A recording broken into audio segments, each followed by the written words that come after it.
Hello and welcome to my channel, Jordan Mind, Body, and Soul, where we learn to take care of ourselves, mind, body, and soul.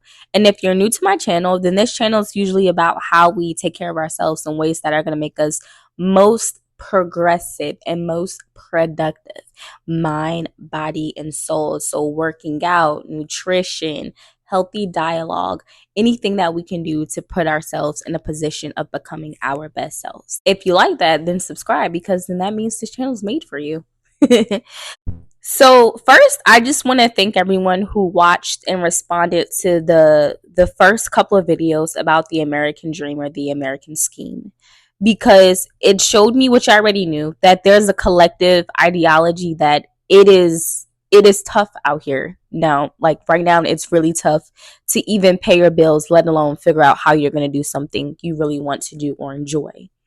And there's a lot of people who are stuck in the situation of having to do what they have to do, whatever that is, for them to just be here tomorrow. And it's becoming taxing because, like, I did have someone comment on the on one of the shorts who's a nurse who's, I mean, I feel like nurses never get their flowers, but it's a very, very tough job. I've had multiple clients at one of my previous jobs who were nurses, and I mean, the hours that they worked were ridiculous. It was just supporting the fact that most people, regardless of their field or regardless of the positions that people have, they feel overworked because most people feel like they're living to work and not working to live. So I found that it's time for us to come up with the solution, and I feel like I have it because I'm appreciating the honesty. I do feel like America has an egocentrism problem and also a pride problem where we feel like because we want to constantly convince others or state that we're the greatest, that we can't admit flaw. And it's really disheartening. And one of the comments that I had in the comment section about working hard and it's going to be hard to get forward, there was a person who commented on it, and he was basically saying, like, I came from another country and I pulled myself up and I don't see why, yeah, and this is a whole bunch of BS and I don't want to hear it. And it's like, two things exist there, right? The first thing that I know that exists is, whether he used it or not, there are a lot of programs in place that help immigrants that come to America from other countries. Um, if he used them or not, I don't know. So there may be different programs that exist and things that are in place to help or assist people, but then that goes into a conversation that's about access versus opportunity. Not everybody has the access to opportunities. Now, the opportunity can exist, but it doesn't mean they have the access to it. You know what I'm saying? Like, there's people who, they can live near a grocery store. So you're saying, hey, the grocery store is right there. That is an option for them. But the access point for them to get to the grocery store, maybe they don't have a car. Maybe they don't have anyone to get them there. Maybe that, they have a car, but they don't have money for gas. So like it becomes complicated. And I'm trying to keep this as direct as possible, but it becomes an honest conversation of access versus opportunity. Another thing that I noticed when people say things like that, well, I was able to do it, and he said he was a millionaire 3 times over. First of all, congratulations on your success. I'm never hating on somebody that can truly make it on their own. But another thing that I do take into account with the internet is that he could possibly be a troll. I don't know. So that's why I don't respond to every opposing view. Sometimes I do, just because I got time sometimes. But other than that, like, I don't always respond. I'm very aware of what and who I give my energy to. So sometimes I see people who say things like that, and I'm like, well, just let them express themselves. Another thing that goes back to the egocentrism that I'm like, a lot of people host is that anyone who claims to be a millionaire 3 times over or claims to have a certain amount of success should know and understand that it's hard, and should know and understand that not everyone is going to have that opportunity. Back to his comment, he said that he came from a different country and was able to have all the success or whatever. And again, hats off to you because it's amazing when you have success. But did everybody from your country? He didn't say where he came from. Did everyone from your country do that? Do you know someone in your country who works just as hard as you or harder, but still doesn't have that same opportunity or the chance to do the things that you've done? So it confuses me when people reach certain accolades and then they act like, I don't understand why everybody can't do it. And I just worked hard. I mean, you can't do it.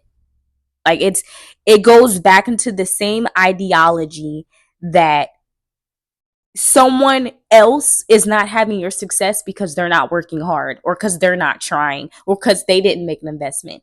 They could have done those same things that you've done and still not have success or not have the same level of success that you've had. And it is extremely close-minded, but I'm not surprised for people to look at success and feel like just because they were successful, other people should have had or should be able to do it. Like you should be able to understand that not everyone's going to be able to have an easy time doing the same things that you could be doing. Like there are people right now today who lead lives or live lives that are worse than mine. Yeah. And there are people who live lives that are better than mine. And there's all kinds of gray in between. I can understand that. But I've also learned that I have a level of self awareness and just awareness in general that a lot of people don't have. Like, a lot of people don't have. Like, there are people who can't understand that someone else can have hardship. Like, someone else could be trying their hardest and not be as successful as you are. Quick story, because y'all know I love story time. Um, there was this person who I played. This is the perfect example, guys. This is the perfect example. There was this guy that played on one of my soccer teams. I think it was our 10 to 11, or it might have been our 11 to 12. It was the last bracket where girls and boys were on co-ed teams, but it was like a late bracket. So it was probably the 12 to 13 or 11 to 12. And that's when girls and boys start to hit their physical differences, right? So it was enough to where the girls and boys still could be on the same team, but you still kind of notice like the boys are dominating more than the girls are, but they're still, on the same level. Anyways, I had this guy on my team. We're going to call him Jacob. Jacob was like the person who in a movie, and bless his heart, I am in no way being rude. I'm just sharing the story. Jacob was the kind of person who on a movie would be stereotyped as like a nerd, right? He wore the glasses, he had the look, like, but he was a very sweet person, he was a good person, and he tried his hardest. Jacob had no coordination. He ran like it hurt. When you saw him run, you would question like, dang, does it hurt him?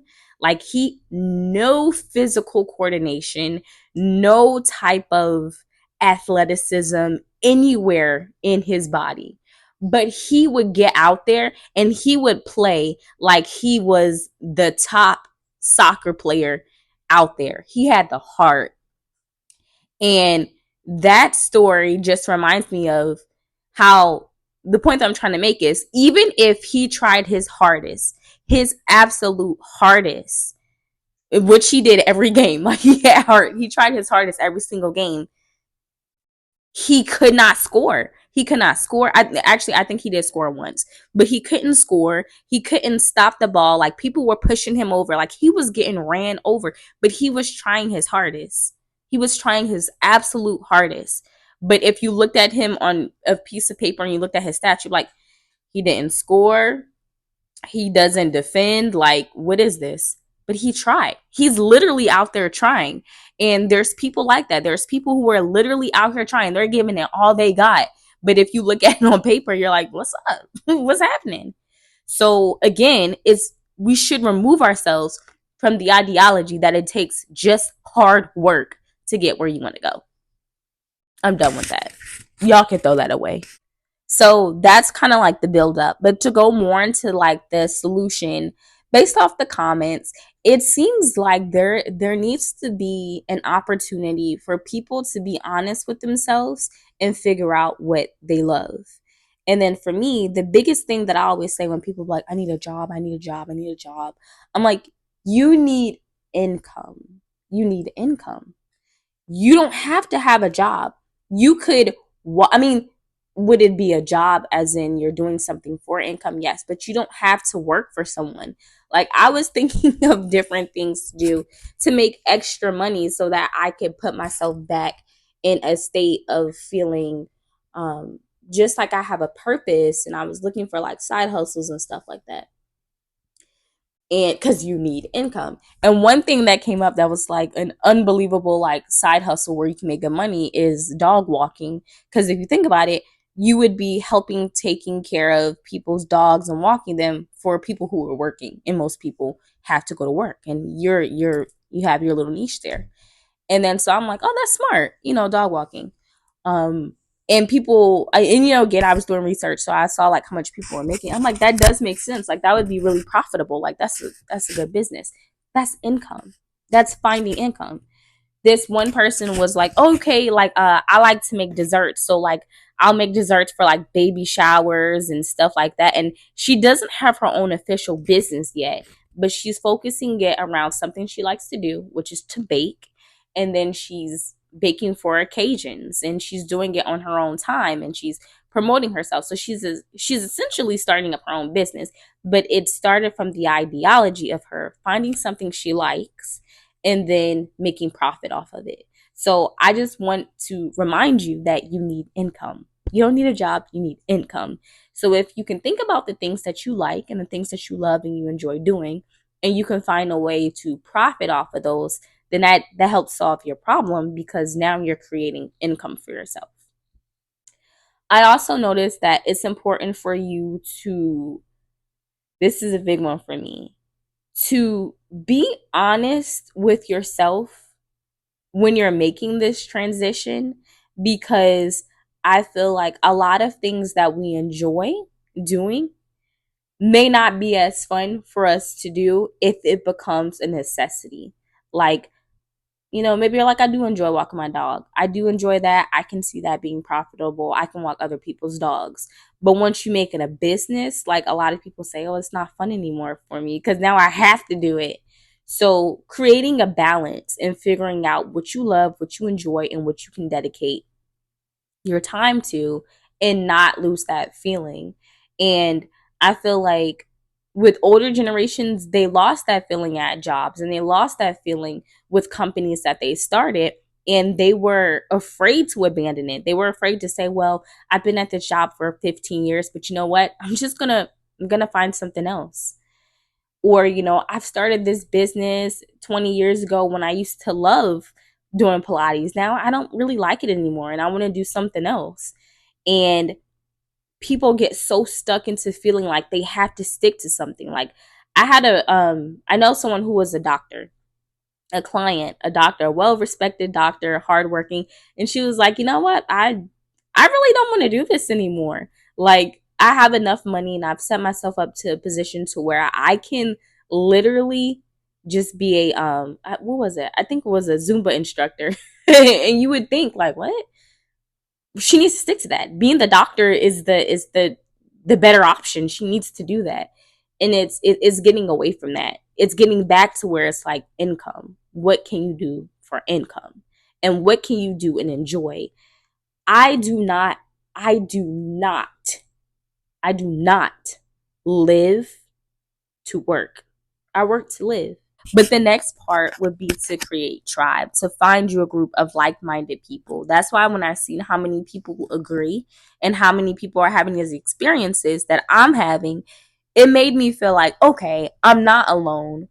Okay, there are other people having this situation, but what are we going to do now? Like, we're not just going to sit here and sulk and be upset about it. You're so much stronger when you can share those ideas and perspectives with people who are having similar experiences. Building tribe to me is so important.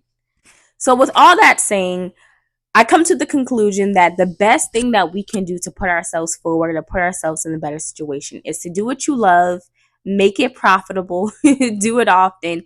And all that pretty much sounds like just starting your own business. So if you decide to start your own business, or you decide that you're going to continue working for someone else, you're just going to put more time away or into your passions, then by all means necessary, do what you need to do to put yourself in a position of getting ahead or being happy. But this loop that I'm running right now is not working. And I have to let it out. So keep working hard and keep building towards your goals and keep operating in any type of environment that's going to help you thrive, any type of environment that's going to feed you. It is about enjoying this experience on earth. I don't feel like we are here to suffer. I don't personally feel like that. And I don't want to suffer. There's so many beautiful things about this world. um I do feel like there's more good than bad. I feel like the bad is really loud. You know, like how you'll have a group of kids in the classroom and you're like, most of the kids are being good. Most of the kids are chilling. But the kid who's acting out, the kid who's being bad, he's really loud. Like he is really turning up in here. But most of the kids are good. That's how I feel. Like that's how I feel about life. Like most of this is all beautiful, but there's some things that's really bad. But I just want people to live beautiful lives. Like I don't want anybody to be upset, mad, angry, pain, none of that. I want everybody to live beautiful lives. And if our society continues to be a society where we're just centered around working, I feel like we're going to lose that because a lot of people are so focused on working, working, working that they forget what they're working for. And I don't know about you, but I'm working for a lifestyle to be happy and to be able to support my family and my people that I love and people who support me. And if that sounds good and you haven't already subscribed, then you should. No, but thank you guys for watching. I hope this gave you some type of clarity. So thank you for watching. I really enjoyed talking with you and sharing this space. But let me know in the comments what you think. Do you feel like that the solution to our problem of working so much and being overworked is self-employment, which I know, like I said, is not the easy way out, but do you think that is our alternative? Or do you think there's another alternative or something else we can do? Drop it in the comments. And also I feel like this is gonna give people an opportunity to think out of the box, to think of some things that they haven't thought about yet. But to me, it's looking like we're gonna have to have many businesses, which I wanted to do anyway. So all it's doing is pushing me toward what I wanted to do. But what does the solution look like for you? Don't forget, take care of yourself, mind, body, and soul. And I'll see you guys in the next video. Bye.